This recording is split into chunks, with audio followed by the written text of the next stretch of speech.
आज तक इतिहास साक्षी है, लौकिक और पारलौकिक दोनों मंगल कामनाएं किसी की भी पूर्ण हुई हैं तो संतों से पूर्ण हुई है। बोले संत सबका मंगल करते हैं। अगर वो गुस्सा हो जाए, साप दे दें, तो भी तुम्हारा मंगल होगा, मंगल नहीं हो सकता।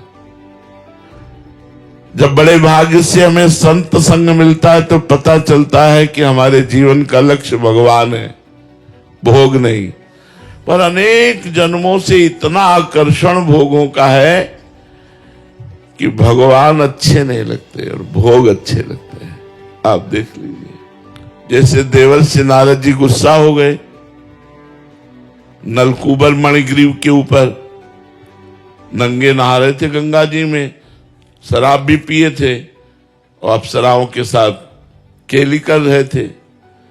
देवर्षि नारद जी ने देखा देवताओं में सर्वश्रेष्ठ कुबेर के पुत्र होकर मदिरा पान करके भगवती गंगा में ऐसे निर्वस्त्र स्नान करना, इनको दंड की जरूरत है।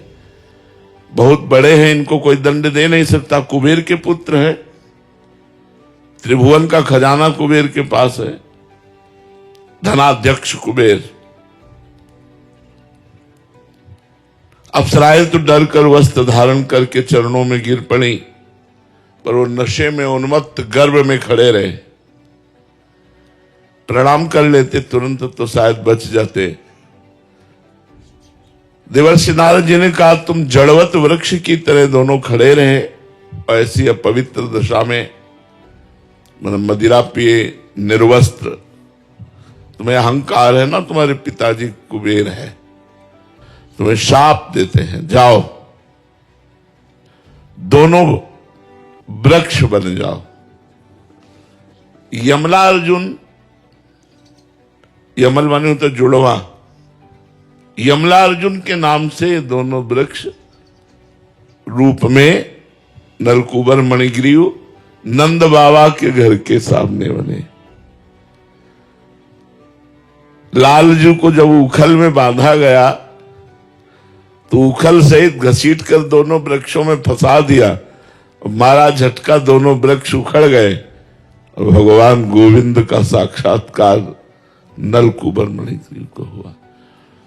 ऐसे हम वरदान कहे कि साफ कहे, मुनिन कर क्रोधो मुक्तिदातार। अगर कोई साधु महात्मा गुस्सा हो करके कुछ कह भी दे तो परिणाम उसका मंगल होगा, क्रिया मंगल होगी। अब अमंगल क्रिया कहां, कुबेर के पुत्र पेड़ बने खड़े हैं, लेकिन परिणाम मंगल होगा, भगवान की उनको प्राप्ति हुई। तो संत का संग सबका मंगल करता है। केवल इतनी ही बात नहीं, संतों में भगवान के भजन से ऐसी शक्ति आ जाती है कि उनका संस्पर्श जिसको हो गया उसको मालूम भी नहीं चलेगा और उसको भगवत प्राप्ति हो जाएगी। इतनी बड़ी महिमा है। संस्पर्श दो प्रकार से होता है। एक होता है वाणी से, हमारी वाणी गई और आपके हृदय को छू गई, और एक होता है दृष्टि संकल्प, हमारी दृष्टि गई और संकल्प बना।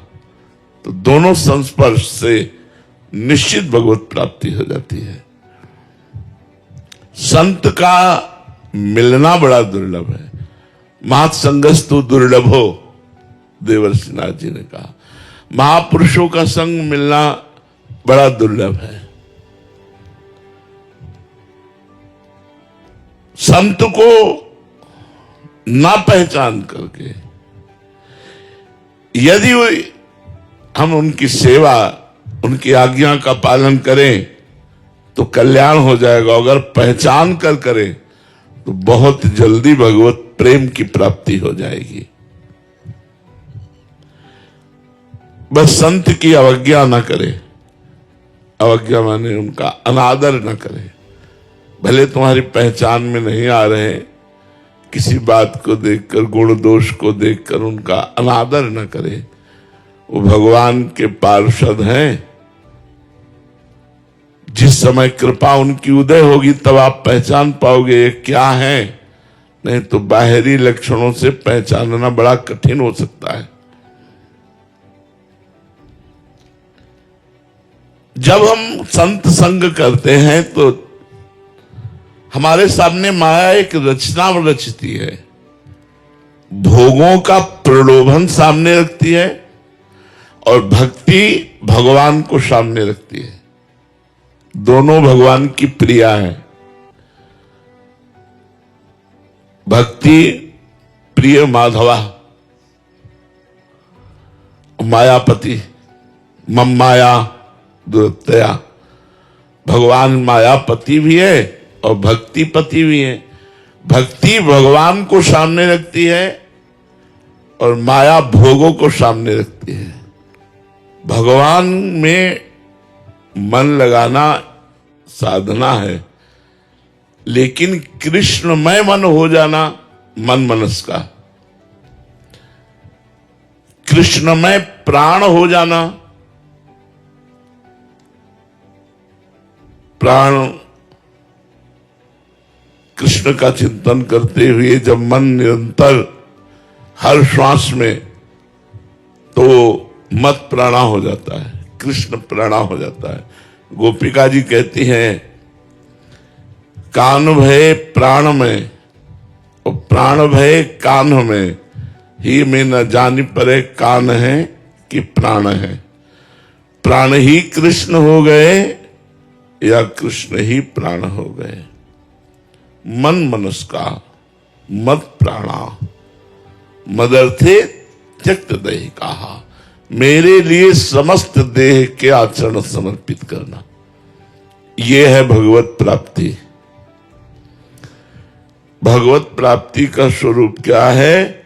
भगवान में मन हो जाना, भगवान में प्राण हो जाना और देह के समस्त आचरण समस्त विलास केवल भगवान के लिए। अब बोले इसका साधन क्या है? तो बोले संत। बिना संतों के ये बात नहीं हो सकती।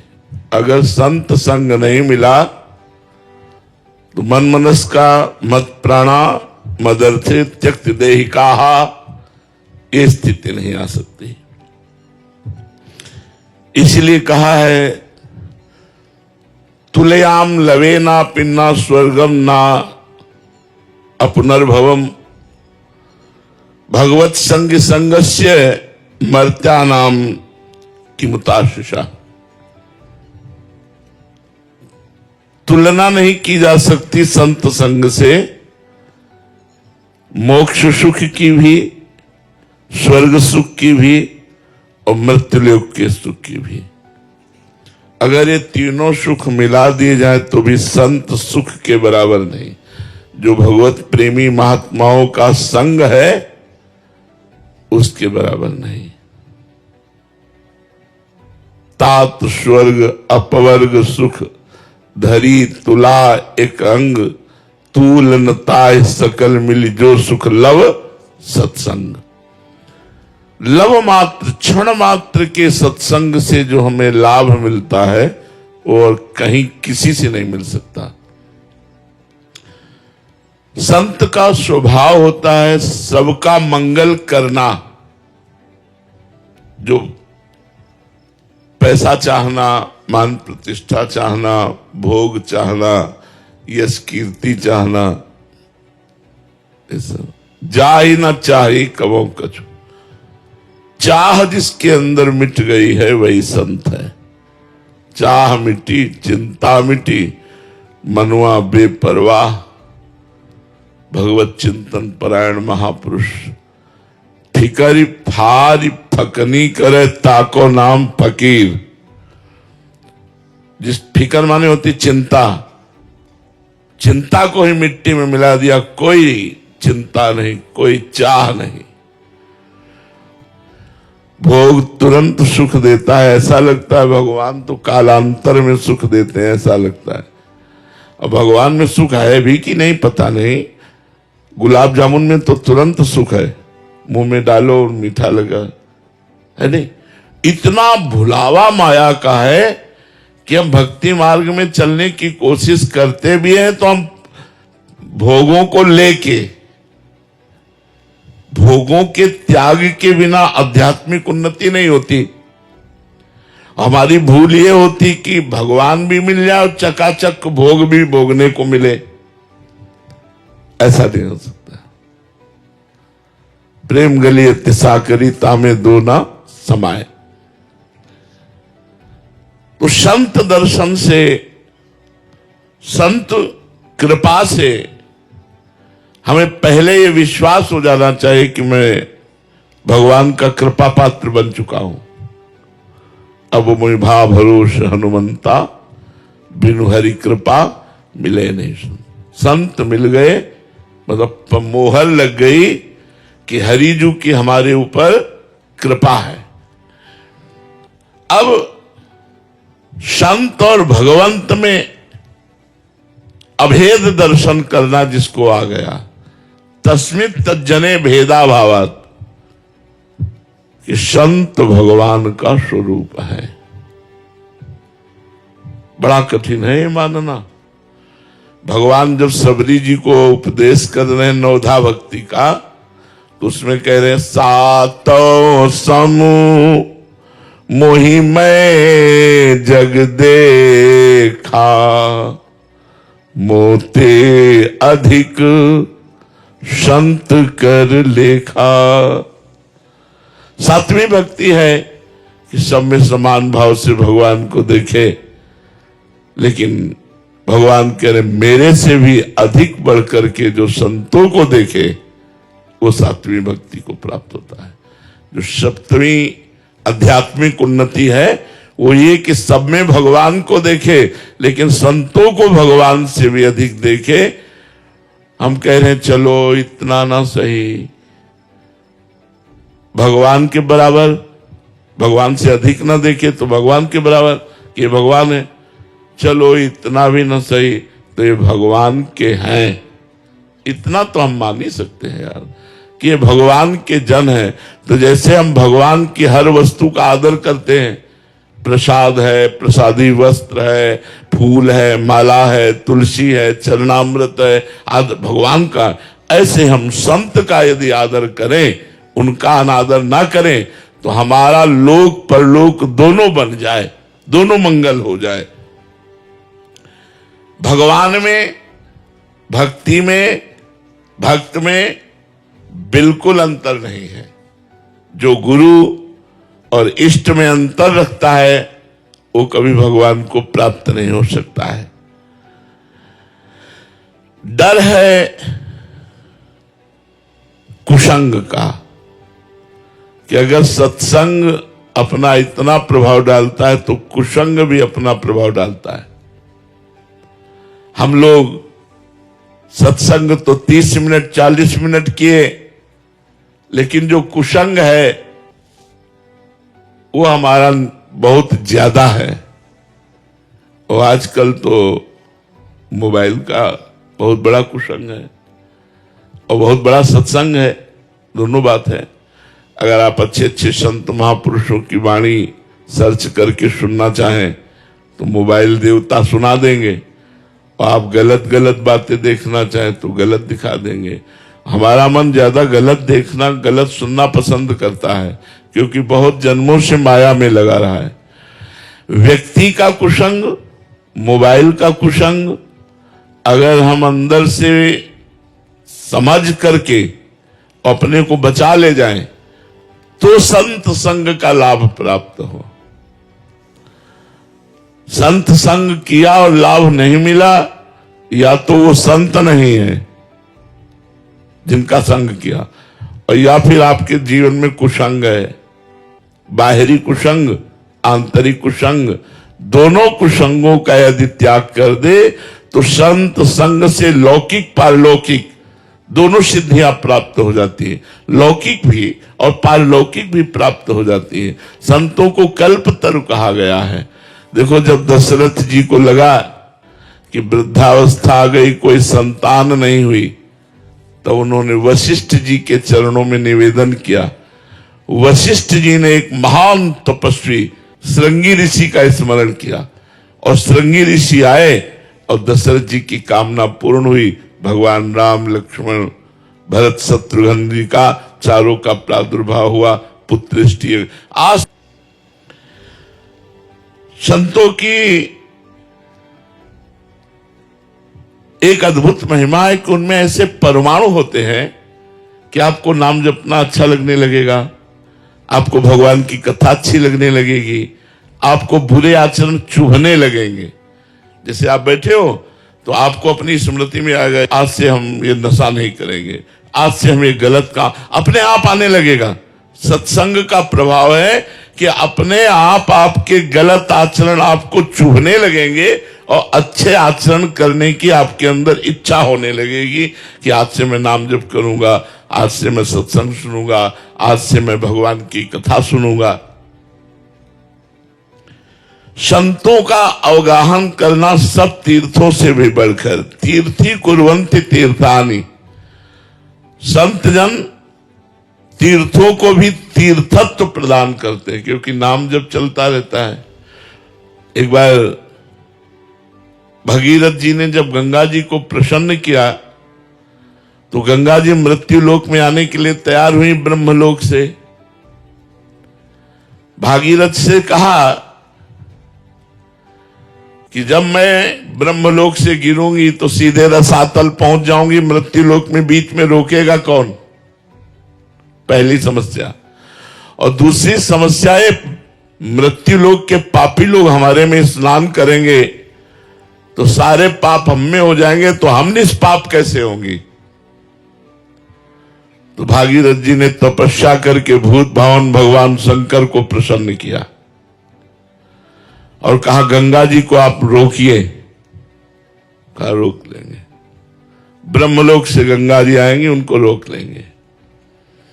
फिर उपाय पूछा भगवान से कि गंगा जी निष्पाप कैसे होंगी? तो उनका जो साधु निरपेक्ष है, किसी से आशा नहीं रखते और निरंतर भजन परायण है, एकमात्र भगवान के आश्रित हैं, वो संत जब तुम में स्नान करेंगे तो गंगा निष्पाप हो जाएंगी। जब गंगा जी ब्रह्मलोक से नीचे की तरफ उतरी तो अपनी जटाएं खोल दी भगवान शंकर ने। आओ, हरि का चरणामृत है ना, निगाह से भी रोक सकते थे, नेत्र से भी, ऐसे भी रोक सकते थे, लेकिन जटाएं खोल। जटा कटा संभ्रमम भ्रमण नीलम निर्झरी विलोलवी चिवल्लरी विराजमान मूर्धनी, बांध दिया। भागीरथ जी ने कहा खोलो, तो वहां से लाए ब्रह्मलोक से और तो आप अपनी जटाओं में ही रोक लिया। तब 3 धाराएं प्रकट हुई। जो देवता लोग जिसमें स्नान करते हैं देव गंगा जिसे कहते हैं अलकनंदा, मनुष्य जिसमें स्नान करते हैं वो भागीरथी, और नीचे के लोग के जिसमें स्नान करते हैं वो मंदाकिनी। अलकनंदा, भागीरथी और मंदाकिनी के रूप में गंगा जी प्रकाशित हुई। तो जो संत भगवान के निरंतर भजन में लगे हैं वो जब गंगा जी को स्पर्श करते हैं तो निष्पाप हो जाती। जब गंगा निष्पाप हो जाती तो हम पापी जन क्यों नहीं निष्पाप हो जाएंगे? संतों के संग से। संतों के हृदय में भगवान प्रगट निवास करते हैं।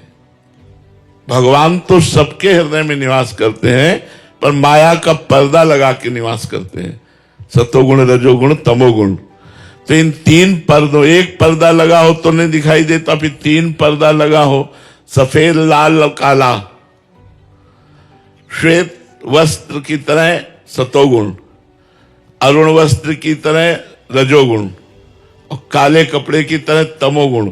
3 पर्दा लगे हैं और भगवान हृदय में बैठे हैं। और जब भजन किया जाता है तो त्रिगुणातीत तीनों पर्दे हट जाते हैं और भगवान हृदय में प्रकाशित हो जाते हैं। वो आंख खोले चाहे आंख बंद करे, वो प्रिया प्रीतम का ही दर्शन करता रहता है। ऐसे संतों के दर्शन से अकथनीय लाभ प्राप्त होता है। अकथनीय माने जो वर्णन नहीं किया जा सकता। बस तन से, मन से, धन से, सब प्रकार से हम ऐसे संतों की सेवा करें, उनका सेवन करें, उनकी आज्ञा का पालन करें। संतों की वाणी का यदि हम अनुसरण करें तो हमारा परम कल्याण निश्चित है। पर सुन करके उसका मनन करे। श्रोता सोई परम सुजान सुनत चित रति करे। श्रोता वही श्रेष्ठ है जो बात सुन करके और हृदय में धारण करके चल पड़े। ऐसे सत्संग न सुने। जैसे एक सेठ जी धनी मानी, उनकी बहुत बड़ी दुकान, सब ऐश्वर्य चल रहा था, उनको था सत्संग रोज सुनना चाहिए, तो रोज सत्संग सुनते थे जाके। 10 वर्ष से सत्संग सुन रहे थे।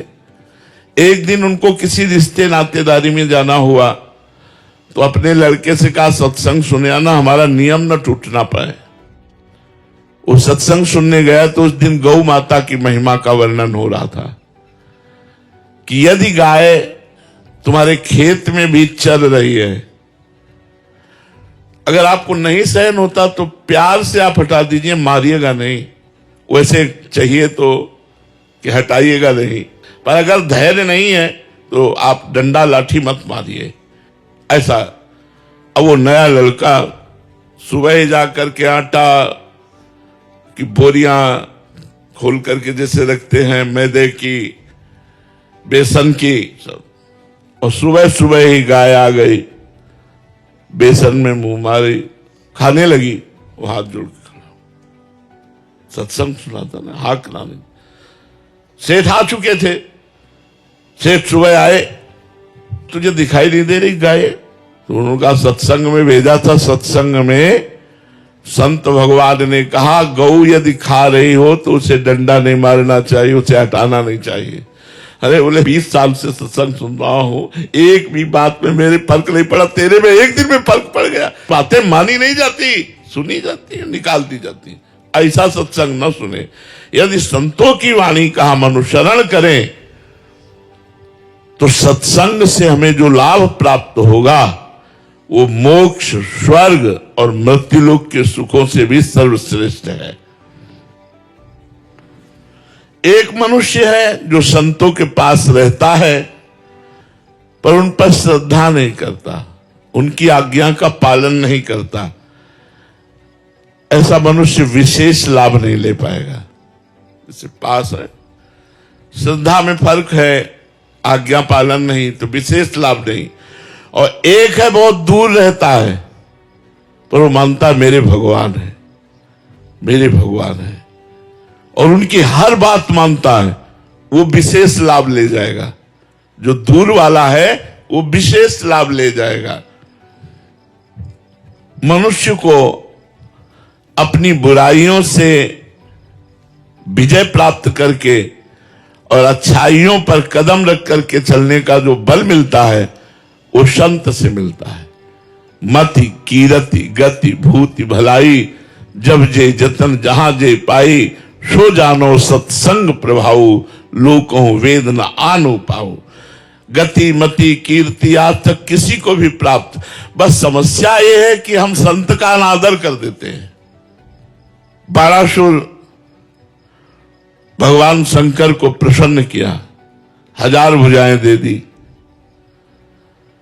अब 1000 दो भुजाओं में जब बल होता है तो लोग संभाले नहीं संभलते, फिर 1000 भुजाएं हो, 500 इधर 500 इधर, पर्वतों में जाकर रगड़ मारता तो पर्वत चूर हो जाते, कोई लड़ने वाला नहीं।